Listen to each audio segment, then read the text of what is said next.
بسم الله الحمد لله والصلاة والسلام على رسول الله. السلام عليكم ورحمة الله وبركاته. dhammaan dadka Soomaaliyeed meel kasta ay joogaan waxaan leeyahay hambalyo maalinta haweenka Soomaaliyeed oo ku aadan bisha Maarso 8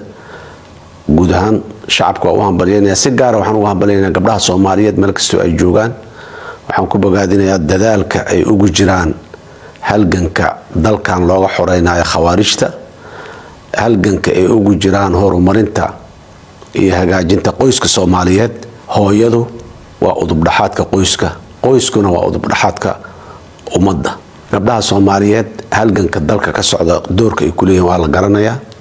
duruufaha adag waqtiga ay jiraan waa la garanayaa qoyska doorka ay ku leeyihiin hooyanimada iyo naxariista iyo barbaarinta ka sokow nolosha qoyska qaybta ay ku qaataan inay dushooda ugu xamaalaan inay qatar badan ugu bareeraan si ay maanta qoyskeeda gabadha Soomaaliyeed iyo caruurteeda ay nolol fiican iyo mustaqbal fiican ay u helaan hooyada Soomaaliyeed ayadoo aan wax baranin jaamacad aan ka soo bixin iskuul aan tagin ayay soo saartaa dad jaamiciyiina wax bartay maanta dalka qiimo badan iyo macno badan ugu fadhiyo dhammaanteena haddii dib noo raaco waxaan ka soo jeednaa inta badan hooyooyin aan wax baran annagana wax baan baranay waxay muujinaysaa hooyada Soomaaliyeed dadaalka iyo juhdiga iyo macnaha uu leeyahay qoyska iyo awlaadeeda inay meel tagto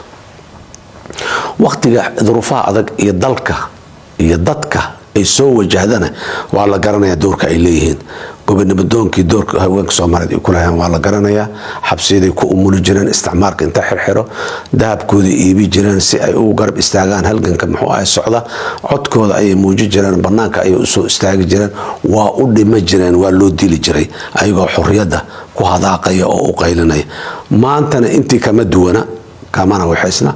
dagaalka lagula jira khawaarijta doorka ay ku leeyihiin waa la garanayaa taakulaynta haday tahay iyo qoray inta qaataan inay dagaalamaan ay xabad ridaan haday tahay intaba gabdho badan oo Soomaaliyeed ayaa ku dhintay dagaalka khawaarijta ayagoo la dagaalamaya khawaarijta gabdhaha Soomaaliyeed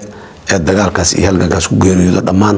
inaan horta Ilaahay oo naxariista janno siiyo dambigoodana Ilaahay u dhaafo waxaan rabaa si gaar ah inaan u xuso oo gabdhaha Soomaaliyeed oo dhan magacoodana ayadoo wakiilka aan ku xuso Faaduma Maxamuud Ibraahim oo la garanayo hooyo 3 caruur leh ayadoo dagaalamayso khawaarijta la dagaalamayso ku dhimatay meel ka qiimo badan oo qof bini aadan oo ku dhimalaha ma jira asoo dalkiisa iyo dadkiisa iyo diintiisa anfacayo Faaduma naxariista janno Allah siiyo sabr iyo iimaan Allah ka sii ehelkii qaraabadii iyo awlaadii ay dhashay ee ka tagtay sharaf iyo karaamo iyo magac ayaan ummadda Soomaaliyeed ku dhaxlahaan doonaan awlaadaas ay ka tagtay soo barbaaran leenahay hadii la yiraahdo waxaa intaas dheer oo aad iyo aad u rabnaa gabdhaha Soomaaliyeed dagaalka kaliya ma duruufaha adag ee dalka soo wajah sida isbedelka cimilada marka uu dhaco gabdhaha Soomaaliyeed in ay